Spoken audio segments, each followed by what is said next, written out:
स्वागत है आपके अपने YouTube channel Excellence by APS पर। मैं एपीएस आपका स्वागत करता हूं। आज मैं डिस्कस करने वाला हूं 12th एमपी बोर्ड एग्ज़ाम का जो है ना पेपर था हिंदी का, वो यहां पे सोल्यूशन बताने वाला हूं। ये पेपर जो है ना सुबह मैंने अपलोड भी किया था YouTube पर, वही का वही पूरा पेपर आया है आपके एग्ज़ाम में, आप मिला भी सकते हो।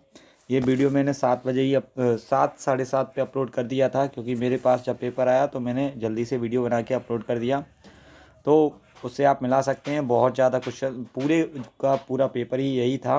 और यहाँ पे अब मैं सॉल्यूशन बताने वाला हूँ आपको, पूरा का पूरा क्या सॉल्यूशन है इसके, और आपने कितने आंसर सही किए हैं 40 में, वो सारा मैं यहाँ पे डिस्कस करने वाला हूँ। अगर आपने अभी तक चैनल के साथ नहीं जुड़े हैं तो चैनल के साथ जुड़ जाइए, जिससे कि आपको टाइम टाइम पर जो है ना वीडियो प्राप्त होते रहेंगे, और जो मुख्य पेपर आ रहे हैं आपके बोर्ड एग्ज़ाम के, वो भी आपको पहले प्राप्त हो सकेंगे।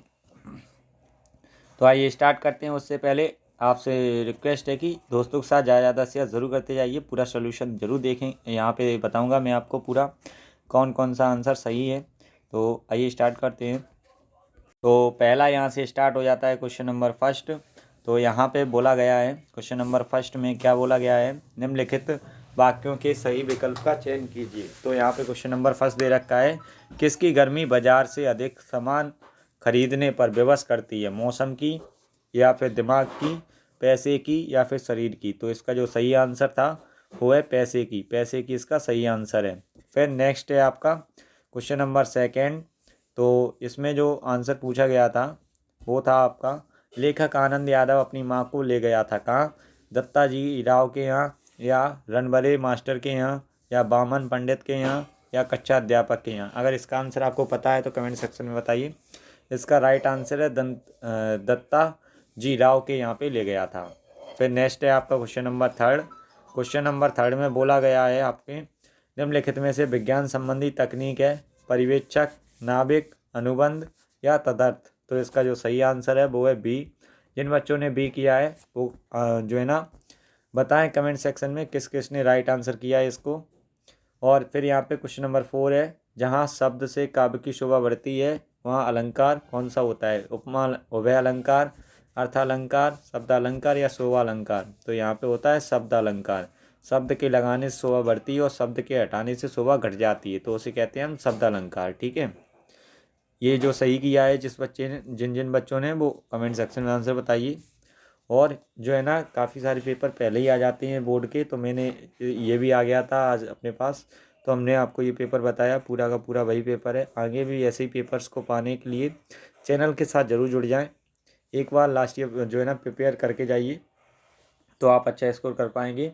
हमारी कोशिश यही है कि आप अच्छे से अच्छा स्कोर कर सकें। हिंदी पद्य साहित्य को बांटा गया है 4 कालों में, 3 कालों में, 5 कालों में, 6 कालों में। तो मुझे जो आंसर पता चला है वो 6 कालों में। अगर ये आंसर मेरे को डाउट भी है, अगर आपको सही आंसर पता हो तो इसका कमेंट सेक्शन में आंसर ज़रूर बताना।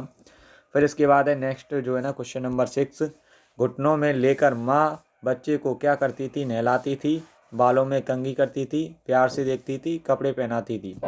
तो इसका जो सही आंसर है वो है आपका ऑप्शन डी, कपड़े पहनाती थी। ये जो जिन बच्चों ने इसका जो आंसर किया है कपड़े पहनाती थी, वो जो है ना सही आंसर है। फिर इसके बाद क्वेश्चन नंबर सेकेंड है। क्वेश्चन नंबर सेकेंड में पूछा गया था रिक्त स्थान की पूर्ति के बारे में, जो है ना क्वेश्चन आया था यहाँ से कि रिक्त स्थान की आपने पूर्ति करनी थी यहाँ पे। तो रिक्त स्थान की पूर्ति उचित शब्दों से करें। लुल्टन के माता पिता उसे डॉट डॉट में अनाथ बनाकर चले गए थे, कितने वर्ष पर, 9 वर्ष की उम्र में, 7 वर्ष की उम्र में, 5 वर्ष की उम्र में। तो इसका सही आंसर है 9 वर्ष की उम्र में। Question number second, dot dot रीतिकाल में वीर रस के कवि हुए, बिहारी, भूषण, मतीराम। तो इसका सही आंसर है भूषण हुए वो कवि। कौन हुए, भूषण। नेक्स्ट है आपकी, खेत की तुलना डॉट डॉट से की गई है। तो खेत की तुलना किससे की गई, कागज़ के पन्ने से, मैदान से या पर्वत से। तो ये की गई है कागज़ के पन्ने से खेत की तुलना की गई है। ठीक है, नेक्स्ट है आपका, यशोधरा बाबू के दफ्तर से लौटते हुए रोज डॉट डॉट जाने की रीति बनाई, साईं मंदिर, बिरला मंदिर, सोमनाथ मंदिर। तो इन्होंने बनाई थी बिरला मंदिर जाने की रणनीति। फिर इसके आगे की क्वेश्चन यहाँ दे रखे हैं, जिस वाक्य में एक उद्देश्य तथा एक विधेय होता है उसे डॉट डॉट कहते हैं, क्या कहते हैं, सरल वाक्य, मिश्र वाक्य या संयुक्त वाक्य। तो उसे कहते हैं सरल वाक्य। जिन छंदों में मात्राएं गिनी जाती हैं उन्हें डॉट डॉट छंद कहते हैं, बार्डिक छंद, मात्रिक छंद या मुक्त छंद, तो इसका सही आंसर है मात्रिक छंद में ही मात्राएं गिनी जाती हैं। संवाद लिखते समय डॉट डॉट गायब हो जाता है, लेखक, पाठक या श्रोता? नहीं, लेखक जो है वो गायब हो जाता है, पाठक और श्रोता के बीच में ही संवाद होता है। फिर है आपका यहाँ पे सही जोड़ी बनानी थी आपको, तो इसकी सही जोड़ी के भी आंसर बता दे रहे हैं। चित्रकार का जो है ना, चित्रकार जो है ना चितेरा से संबंधित है, पहला आंसर आपका ये होगा। फिर संपादकीय पृष्ठ जो है ना आपका अखबार की अपनी आवाज़ है, तो इसका जो राइट आंसर है वो आपका बी होगा। फिर हिंदी साहित्य का स्वर्ण युग कौन सा है? तो हिंदी साहित्य का जो स्वर्ण युग है वो भक्ति काल है, तीसरा आंसर आपका भक्ति काल होगा। और छायावाद के प्रवर्तक कवि हैं तो जयाशंकर प्रसाद हैं, चौथा आंसर जो है ना सा ऑप्शन होगा। ठीक है, इसको सही से लिख लो। मस्ती का संदेश हरीश राव बच्चन ने दिया है, पांचवा जो है ना आंसर ये सही होगा। फिर छठवां है चौपाई छंद में 16 मात्रा होती हैं, ये सही आंसर है, ये छठवां आंसर आपका होगा। तो कितने बच्चों ने सही किए हैं कमेंट सेक्शन में बताइए, और कैसा पेपर आया था आपको, और आपने क्या जो सुबह मैंने पेपर भेजा था वीडियो बनाकर वो आपने देखा या नहीं देखा, वही बताइए कमेंट सेक्शन में। आगे से आप ज़रूर देखिएगा एक बार, तो शायद कुछ क्वेश्चंस आपके बहुत ज़्यादा सही होंगे। तो फिर यहाँ पे एक वाक्य में उत्तर देना था। फिर कुछ चंद्रगुप्त की ढोलक जो है ना नाट्य रचना है, किसकी नाट्य रचना है? तो ये जो है ना ढोलक की थाप की है, किसकी है? ढोलक की थाप। तो इसको जो है ना सही से लिख देता हूँ मैं, समझ में नहीं आ रहा होगा आपको। तो ये किसकी है? ढोलक की थाप की, ढोलक की थाप। थोड़ा सा जो है ना समझ में नहीं आ रहा पर बोल रहा हूँ। कवि ने स्लेट पर क्या मलने की बात कही है? तो कवि ने स्लेट पर जो है ना मलने की बात कही है, चौक मलने की बात कही है, लाल चौक। ठीक है, जिस तरह इसकी तुलना जो है ना स्लेट की तुलना बादल से की गई है। सोनाटा छंद मात्राओं की दृष्टि से किस छंद का उल्टा होता है? ये होता है दोहा छंद का उल्टा होता है। कौन से छंद का? दोहा छंद का। ठीक है, दोहा छंद का ये उल्टा होता है, तो इसको लिख लीजिएगा। ऐसा वाक्यांश जिसके प्रयोग से भाषा में सौंदर्य उत्पन्न हो जाता है क्या कहलाता है? तो वो वाक्यांश कहलाता है मुहावरा। क्या कहलाता है वो? मुहावरा कहलाता है वो। तो क्या कहलाता है वो? मुहावरा। इसका आंसर मैं यहाँ लिख दे रहा हूँ, मुहावरा। ठीक है, फिर इसके बाद है सिंधु घाटी सभ्यता में कौन से फल उगाए जाते थे? तो सिंधु घाटी सभ्यता में खजूर उगाया जाता था, और उसके बाद आपका जो है ना और अंगूर भी उगाया जाता था। तो ये दो लिख देने थे आपको नाम। किन किन ने लिखे हैं सही नाम? किसकी आवाज़ मृत गांव में संजीवनी शक्ति बढ़ती रहती है? तो इसका जो सही आंसर है वो है संवाद की। सॉरी, किसकी आवाज़ जो है ना,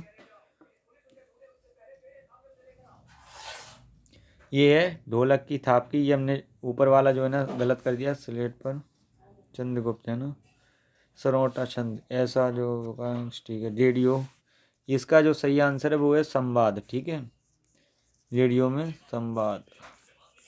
किसकी आवाज़ मृत गाँव में संजीवनी की जो है ना ढोलक की थाप जो होती है उसकी आवाज़ जो है ना बढ़ती रहती है संजीवनी की तरह। नेक्स्ट, फिर इसके बाद यहाँ से सत्य असत्य स्टार्ट हो जाते हैं। सत्य असत्य में शेर के बच्चे का असल नाम लुल्टन सिंह पहलवान था, तो ये जो बात है वो बिल्कुल ही गलत है, और ये आपका असत्य आंसर था। सौंदर्यकर मास्टर कविता बहुत ही अच्छे ढंग से पढ़ते थे, इसकी बात जो है ना सही आंसर है, इसका सत्य होगा इसका सही आंसर। राष्ट्रभाषा के संपर्क के भाषा शब्द का भी प्रयोग किया जा सकता है, सत्य बात है ये।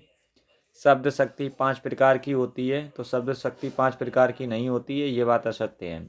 शोषणों के प्रति घृणा और शोषितों के प्रति करुणा प्रगति है, प्रगतिवाद है, ये बात सत्य है। फिर कवि ने हार कर बात को कील की तरह ठोक दिया है, ये भी बात जो है ना सत्य है। और इस तरह से आपके कितने नंबर बने हैं टोटल ओटी में? ऑब्जेक्टिव टाइप जो क्वेश्चन थे, यानी कि 6 आपके जो है ना सही विकल्प आए थे, और एक वाक्यांश 7 आए थे, 13 और 6 19, 19 और 7 आपके 26, 26 और 6 जो है ना 32 नंबर की ओटी आई थी। तो बताइए कमेंट सेक्शन में आपने 32 नंबर में से कितने नंबर प्राप्त किए हैं? इसका आंसर कमेंट सेक्शन में ज़रूर बताइए, जो भी बच्चों वीडियो देख रहे हैं। फिर यहाँ से क्वेश्चन नंबर 6 स्टार्ट हो जाता है। तो क्वेश्चन नंबर 6 में पूछा गया है, जेब में भरे होने पर मन को खाली होने पर मन की क्या दशा होती है? राजा के द्वारा कुश्ती लड़ने की आज्ञा मिलने पर दर्शक क्या करने लगे? शीर्षी का पेड़ कब से कब तक खिलता है? फिर महादेवी वर्मा ने स्वयं व भक्तिन के मध्य किस संबंध को नकारा है?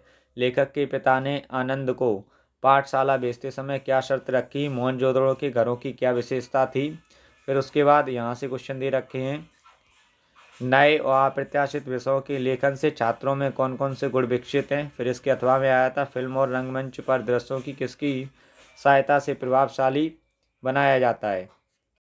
फिर यहाँ पे वीर रस की परिभाषा उदाहरण सहित पूछी गई थी। और फिर यहाँ पे संध्या अलंकार की परिभाषा भी उदाहरण सहित पूछी गई थी इसके अथवा में। नेक्स्ट फिर यहाँ पे आया था नेक्स्ट क्वेश्चन जो है ना, क्वेश्चन नंबर 11, कवित्व छंद की परिभाषा उदाहरण सहित लिखिए। लक्षणा शब्द की परिभाषा उदाहरण सहित लिखिए। तकनीकी शब्द का अर्थ बताते हुए 2 तकनीकी शब्द लिखिए। राष्ट्रभाषा की 2 विशेषताएं बतानी थी।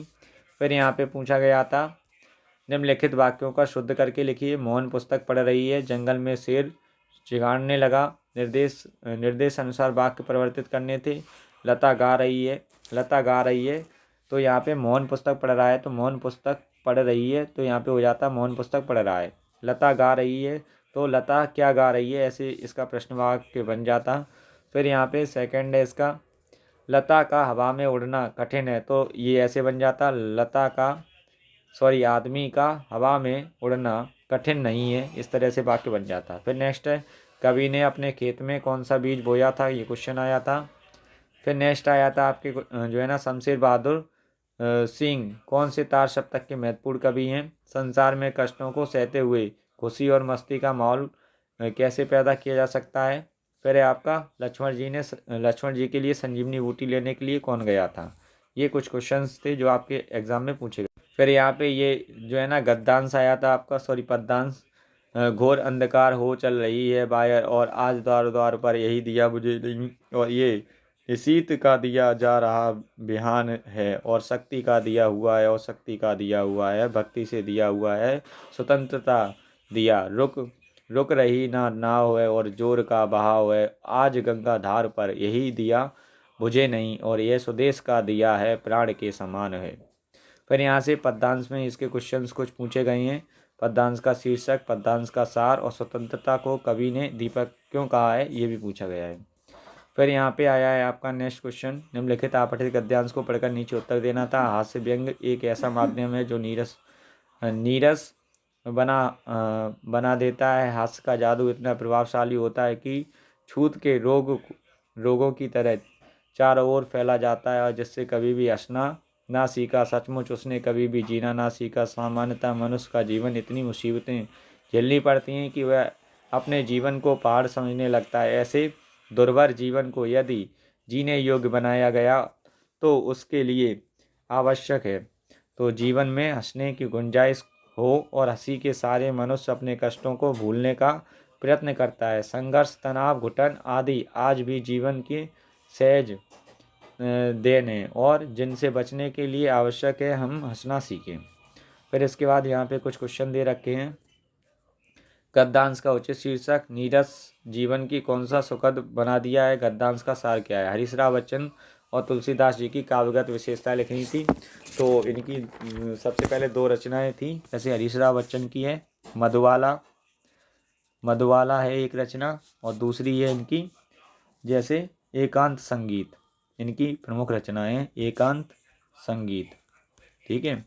फिर इसके बाद जो तुलसीदास जी की 2 रचनाएं थीं वो थी एक गीतावली, हनुमान चालीसा भी था, और एक थी आपकी कवितावली। ये 2 प्रमुख रचनाएं थीं। नेक्स्ट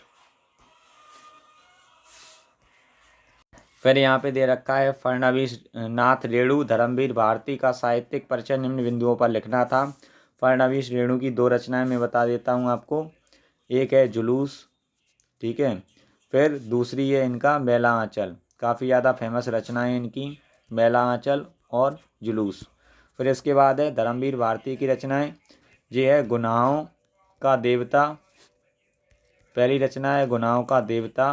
फिर उसके बाद दूसरी रचना है इनकी सूरज का 7वां घोड़ा, 7वां घोड़ा। ठीक है, ये इनकी प्रमुख रचनाएं।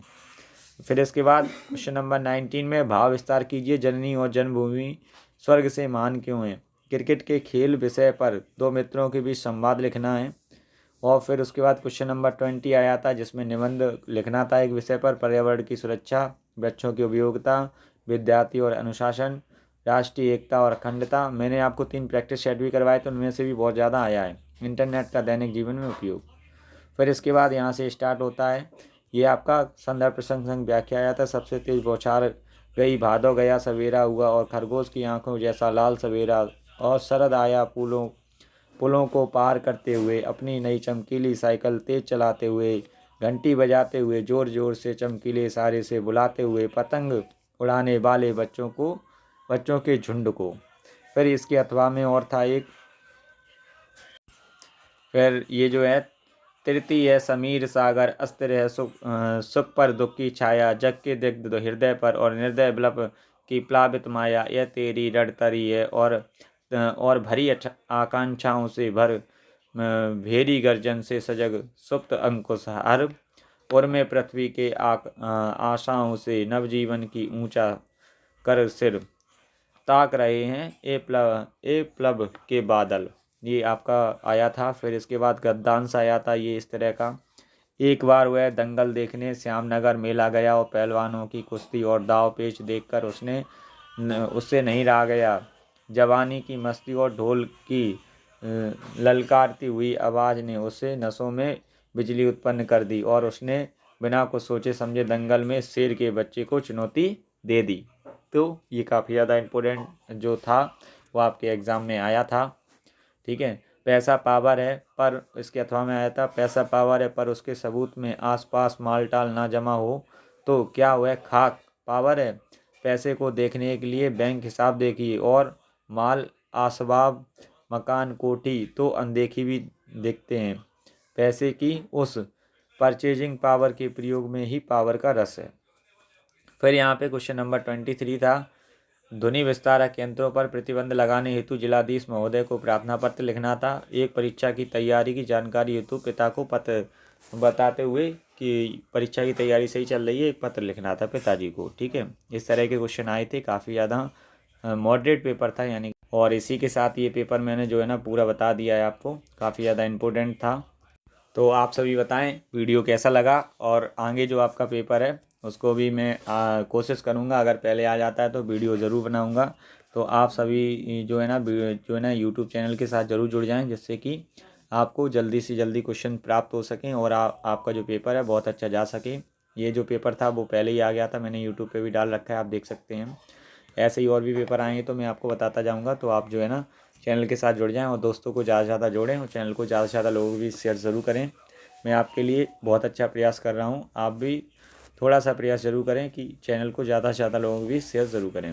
फिर मिलेंगे ऐसे इंटरेस्ट वीडियो के साथ। अभी के लिए उससे पहले मैं आपको एक जो है ना क्वेश्चन है आपके लिए, कि आपने जो है ना आपका 80 नंबर का पेपर था, तो उसमें से आपने कितने नंबर अचीव किए हैं।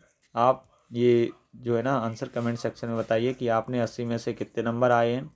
और ऑब्जेक्टिव टाइप 32 नंबर का था, उसमें से कितने नंबर आपके बन रहे हैं, दोनों के आंसर कमेंट सेक्शन में ज़रूर बताइए। अपना नाम और ये जो स्कोर भी बताइएगा।